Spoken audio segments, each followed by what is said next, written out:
Furabe College, situated in the neighborhood of Montorel, is the first of Sub-Saharan Africa's Western-style university, established in 1827. It is one of the constituent colleges of the University of Sierra Leone.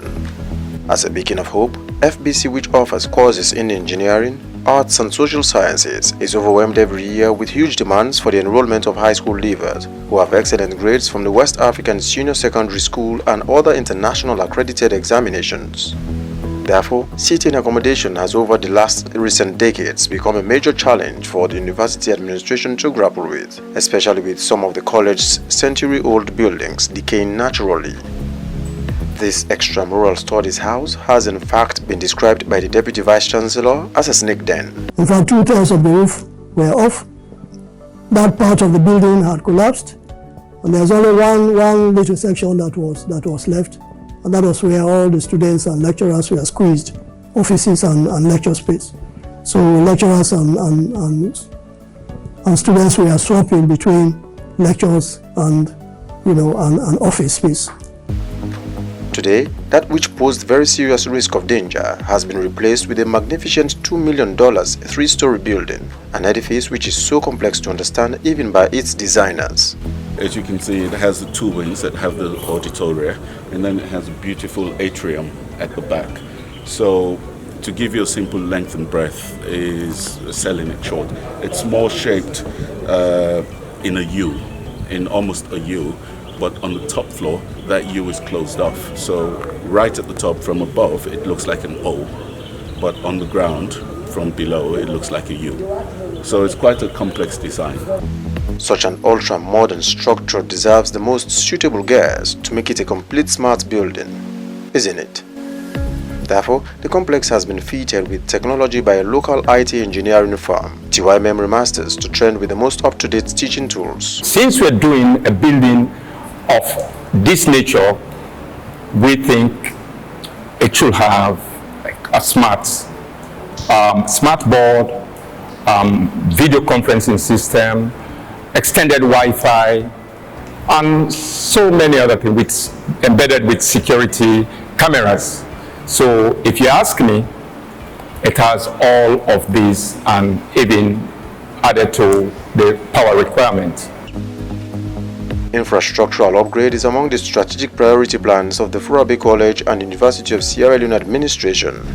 Professor Lawrence Kamara sees this as a fine point to continue from where they had already started. To interface with the private sector, to both the private sector and the alumni, with the view that that will be a source of getting funds or generating funds to be able to accomplish and to address the main challenges that we have on campus. This project is a gesture solely by a retired Sierra Leonean managing director who is an alumnus of FBC, Alhaji Mohamed Tunde. I was asked to launch the 190-year anniversary magazine for the university, and during the time, all the speeches that were delivered by lecturers is that they were calling for help for the university, that there were not enough classrooms. And I could not believe for a university of this nature that used to be the Athens of Africa should not have enough classroom. And that is why I decided to sponsor.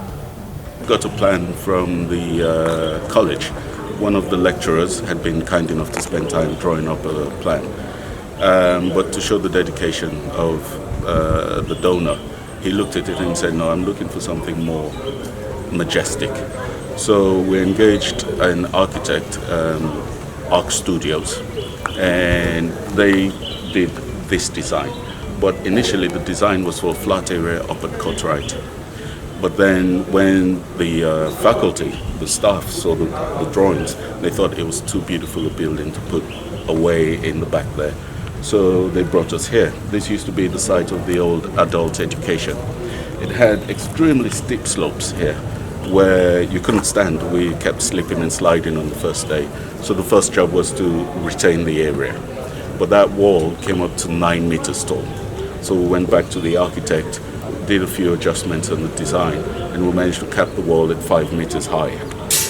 Even at 5 meters, and it holds back quite a bit of over 2,000 cubic meters of laterite. and then on top of that is where the building is standing. And it was quite a dedicated, committed design, because we're building on the backfield, so it has very deep foundations that go all the way down to the natural ground. And also the features like these hydroform blocks that have not really been used. They're used as an architectural feature, but when it came to using them, we wanted it to really look brick-like, because the initial drawings had bricks, proper clay bricks, but of course those are hard to come by here. So we used these, and in the end we had help from the suppliers who came and installed it, and I think they did a beautiful job, because when you look at the whole building with the brick effect and the greys and the university's green and white, it's come out quite splendidly. That's it. Considering the role of science, engineering and technology in the brave world, most parts of this edifice have already been dedicated to the Faculty of Engineering. Since I joined the faculty, it's the best thing that has ever happened. It was for one of us, our former students, to donate a building like this, extra modern building. Mind you, it has smart boards. And secondly, we are supervising students, our master's and PhD programs here. In my case, I have a student in Botswana. I have a student in the UK, both doing MSc. I have a student in Ghana, supervising in PhD. So with this building, you know, I can be in this building and lecture them. We discuss, we exchange ideas, because it's a smart building. Everything is smart in the building. You can, like when we lecture in engineering, I just tried it. You solve your problem on the board, you can email it from the board. So it's the best thing that has happened to the Faculty of Engineering and Architecture.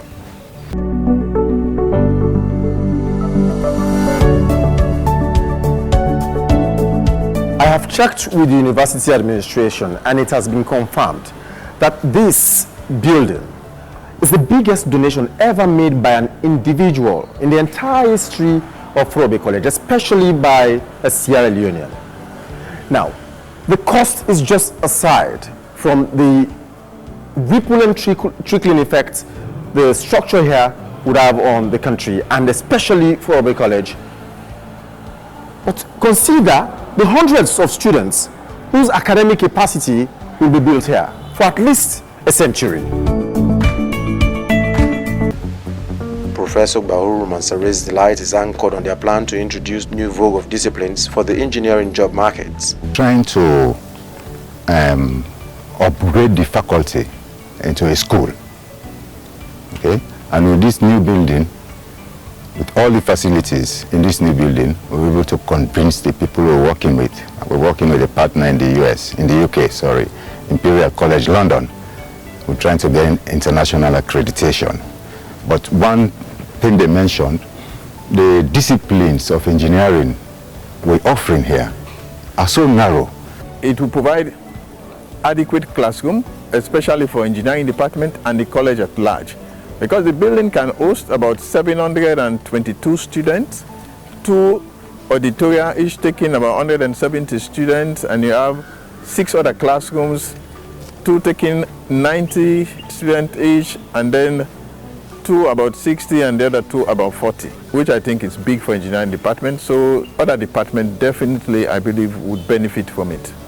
Because there's been a culture in the university that other departments can use the facilities of other departments. When I was at Forobe College studying engineering, we took classes at Kennedy Building, and we also took classes at Maths Department, the Maths Department. So I expect the same thing to happen, that they should still continue with that culture of allowing other departments to utilize the building, especially if it's not been used. From this extended Wi-Fi facility, we have extended Wi-Fi within this building and even the environment, you know, so students can have access to free Wi-Fi, and they can use that for their downloading of their lectures and any other social media interaction. Solar backup power to complement the national grid for electricity. The situation wherein people come or lecturer come to lecture using the smart board, and after which they said, oh, there's no electricity, and everything goes off. So, and they finished the class for that day. So one of the things that actually came to our mind is how do we sustain power for this particular equipment that we're going to install. So we decided to have uninterrupted power supply plus additional batteries for backup that can last for at least 24 hours if there is no electricity. And this is connected to all the smart boards that are installed in every classroom or lecture room in this building. Smart teaching tools. There is a video conferencing hall, the top floor, which is a state of the art. They can do Zoom meetings or life-size meetings from a remote location anywhere in the world, and it can house about 40 people. Spacious and extra rooms. This building could escape the much criticized poor national maintenance culture and run itself, but of course managed by humans. But the building itself is self-sustainable in the sense that it has a canteen which will generate revenue. It has a conference room which also should be able to generate revenue because you can run short courses, you can do online courses, and with that you're supposed to be able to generate enough funds to be able to maintain the building and even improve on it. Like many have done, Alhaji Tunde could have used this whopping $2 million, his own hard-earned money, to build a house for himself and add to his assets. But the former petroleum industrialist is doing this to, among other reasons, send a message to other Sierra Leoneans who have the wherewithal that Sierra Leone can only rise up from the brink and compete meaningfully with its counterparts through their will and support whatsoever. For me, I believe that you do not need to have to give. What you need to have is the art to give, and I have the art to give. And I believe that giving, as long as it will help humanity, I think it's a worthy cause. And I believe the university will use that for the benefit of mankind. Basically, there are two lessons that I hope that will go around.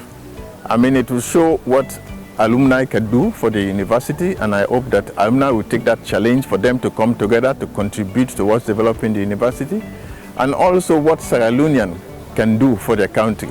They can contribute towards development of the country. Simultaneously, the university administration is undertaking the refurbishment of another building, which was also a death trap. That other building is constructed from internally generated funds. The condition of that building was quite deplorable, just as the one that was here on this site where we have now the Tunde building. And at some point, when we saw the Tunde building progressing, and the site of that building was very, very unsightly. That was a building that was in a deplorable state with the roof totally collapsed. And we had a partition there where the nursing sister was living with the family. And a lot of cooking was taking place outside and the smoke passing across, coming this way. So both the building, the state of the building, and the activities that were going around that building were very, very unsightly. And for this building to be complete, and you have, on the other hand, you have something which is an eyesore, and that is totally unacceptable. So we had to actually try to try and see how we can solicit funds internally and reach out to alumni, and that was how that building was constructed. We demolished that one and we put up that new building, which is now serving as a lecture room with a capacity of 500 students. With these and other initiatives on the way, sponsored by the state and other groups as well as individuals in the country's formal higher education sphere, perhaps Sierra Leone's lost glory as once the Athens of Africa is returning.